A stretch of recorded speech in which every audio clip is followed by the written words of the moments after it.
As you finish up the layers and move down, it becomes more and more tricky to get the pieces where you want them.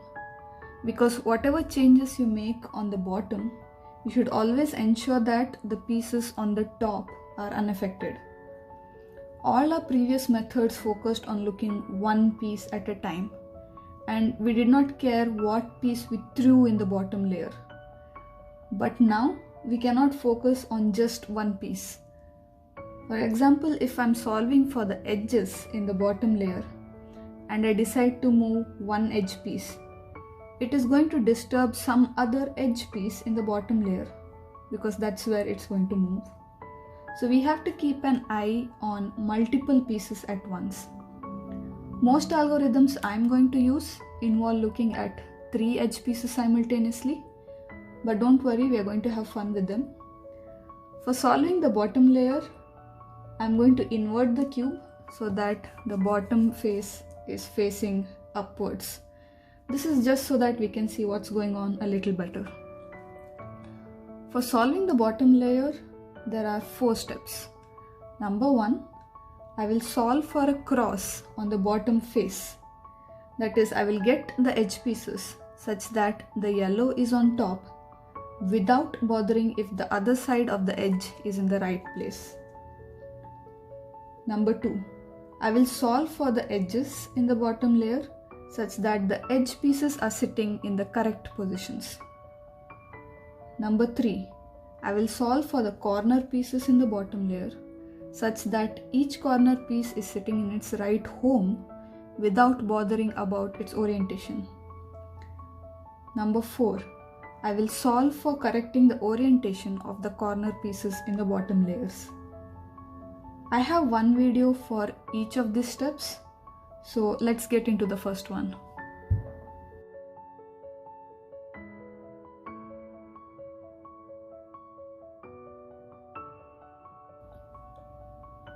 So here I have written down the algorithm for solving for a cross in the bottom layer. When I started learning how to solve the cube, it got very confusing for me to understand what exactly an algorithm is doing.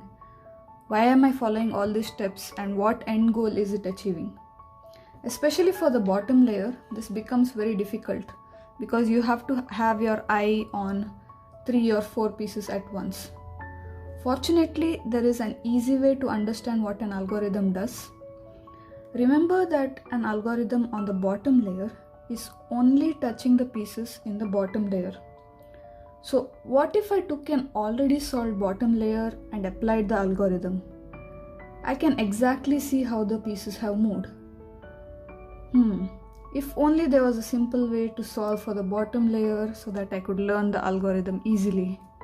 How can I do that? Guys, just flip the cube. Think of your already solved white layer as your bottom layer. Work on the algorithm and understand it. And you can easily solve for the white and second layer again. Especially if you have watched my previous videos, you should have become experts on this by now.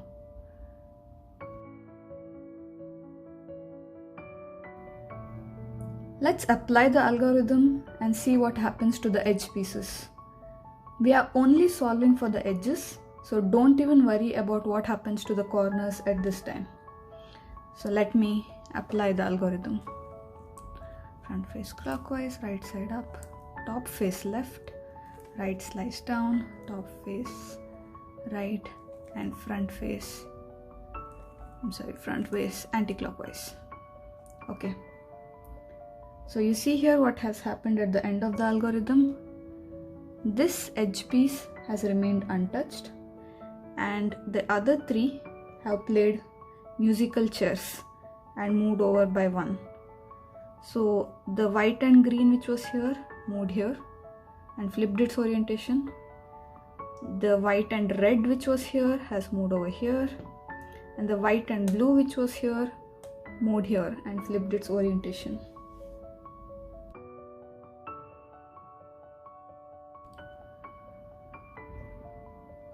I'm a right-handed person, so for all the algorithms on the bottom side, I will be working on moving the pieces on the right and I will keep the left piece untouched. It will work just as well if I change left to right and clockwise to anti-clockwise, but I'm not going to do that in my videos. Okay, so let's understand the bottom cross algorithm. This guy is going to be my untouched piece. I'm going to put a star on him so that I can keep an eye and make sure that it's really untouched.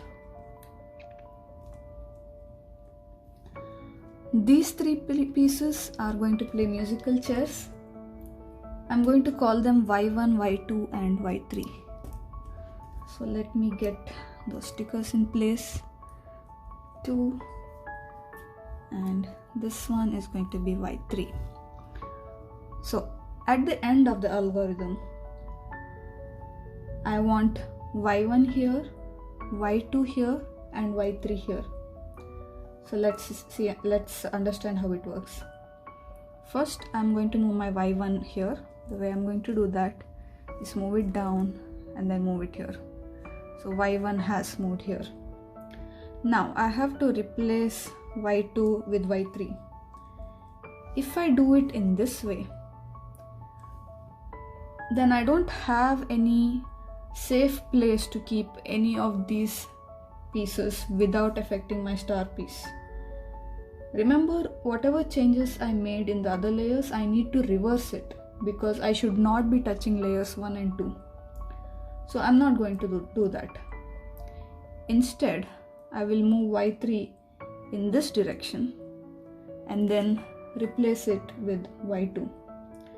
Now I can move Y2 to the desired place and I can move Y3 back. So here you can see that my star piece is untouched and my Y1 has moved here, Y2 is here and Y3 has moved here. So I'm going to repeat that again. Let me relabel this so that we know again what pieces have moved. So this is my Y3 and this is Y1. Okay, so what I'm going to do first is replace Y1 with Y2 and then move this Y3 out here, replace it with Y2 and then I can move it back. So you see Y3 has moved here, Y1 has moved here and Y2 has moved here. So note that when I played this musical chairs, only Y2 has retained its orientation, which means whatever side was facing or whatever color was facing up, the same thing is facing up now, whereas Y1 and Y3 have flipped their orientation.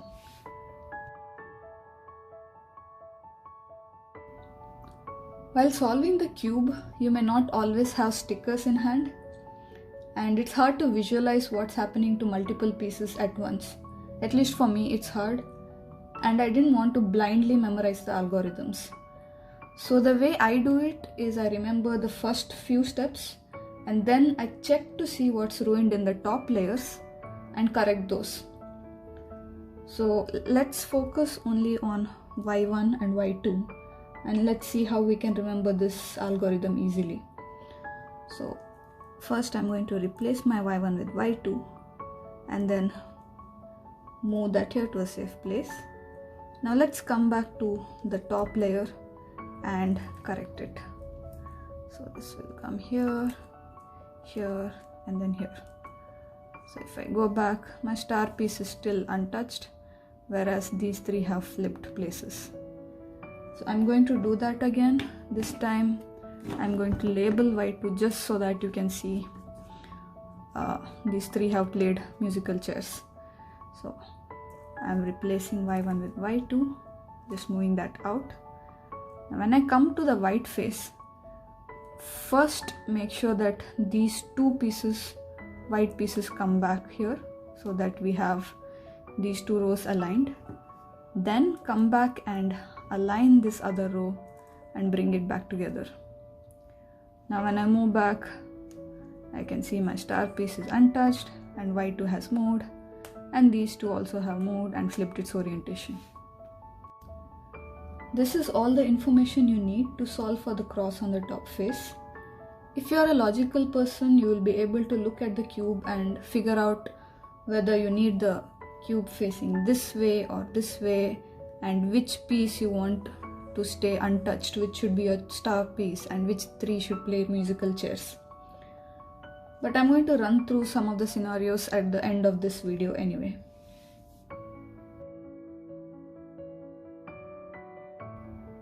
Here's a puzzle for you. Will we ever encounter a scenario where my first and second layers are solved and we have only one single edge piece with the yellow on top? If not, why not? Chew on that puzzle for a bit, and I will answer this question in the end of my next video. In the rest of this video, I'm going to spoon feed you the different scenarios you will encounter when you create the cross. So if you like solving logical puzzles and don't want me to ruin it for you, end the video now and come back for my next video.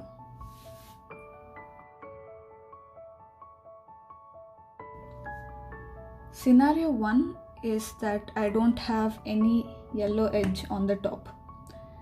In this scenario, it does not matter which three pieces play musical chairs. I'm only going to label Y2 so that you can see that when we follow the algorithm, this piece is going to move here to the top and stay unflipped, like I've shown you here in the image. So let's apply the algorithm. I'm replacing Y1 with Y2 and I'm moving it out of the way.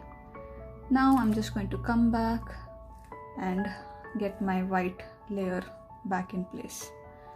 So yeah, you see these two pieces flipped and then Y2 moved here with its orientation unchanged. Now we come to the second scenario, which is we have two edge pieces on top and they are next to each other. So if I play musical chairs with both these yellow pieces, let's see what's going to happen.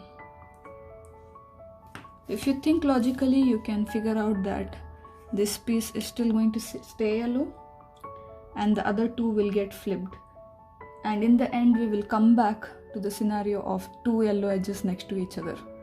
But let's apply it and see anyway. So replace Y1 with Y2, move it out of the way, come here and get my white layer back, flip back and see here. So as we expected, right, the Y2 has moved here, stayed unflipped, the other two pieces flipped, and we came back to the same scenario. Instead, maybe I could keep this piece safe, as in I leave this piece untouched and I play musical chairs with these three edges. Let's see what happens then. Y1 is replaced with Y2, move it out of the way, come back here and then orient the white edges. So here we can see we have encountered something different now. So we still have two edge pieces, but they are diagonally opposite each other. Now let's think through this for a bit. So if I keep my cube like this and make these three pieces play musical chairs, what's going to happen at the end of it? So this green piece will come here, stay green. This yellow piece moves down, but it becomes blue. This yellow piece moves here, but it becomes red. So in the end, I'm going to end up with something which does not have any yellow edges on the top. So instead, I'm going to keep this piece as untouched and play musical chairs with the other three. And let's see what happens. Move this out of the way, come back here and keep the white layer solved. When I come up, there you have it. So in the end, I have solved for a cross in my yellow layer. Sometimes, if you're lucky, when you solve for the first and the second layers, you will already see that the edge pieces have the yellow on top. In that case, you don't need to do anything to get the cross. You can just move to the next step where you orient the cross. By the way, have you figured out why I cannot have a scenario with one edge piece on the top? Watch out for an answer in the end of my next video.